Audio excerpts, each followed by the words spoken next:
দেখো আজকে আমি তোমাদেরকে লোটাসের কোস্টে কাজলটা রিভিউ দেবো। আমি অনেক দিন ইউজ করছি কাজলটা।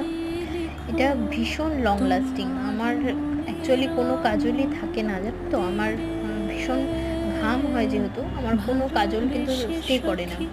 সেখানে এটা একমাত্র কাজল যেটা ভীষণ ভালো স্টে করে। এটা লোটাসের ইকো স্টে কাজল। যে লুকটা দেখছো, আমি কিন্তু আইলাইনার একটু ইউজ করিনি, পুরোটা আমি কাজল দিয়ে করেছি, ঠিক আছে। এটা দারুণ একটা কাজল। আমি ইউজ করেছি নিজে, অনেক দিন ইউজ করছি, 1 বছরের ওপরে। তারপরে আমি তোমাদেরকে রিভিউ দিচ্ছি। এটা দারুণ একটা কাজল। অনেকে এখন অনেক ধরনের কাজলের দেখছি বলছে, কিন্তু আমার কাছে এটা কিন্তু বেস্ট কাজল। দেখো লুকটা। আমি কিন্তু আইলাইনার ইউজ করিনি, পুরোটা কাজল দিয়ে।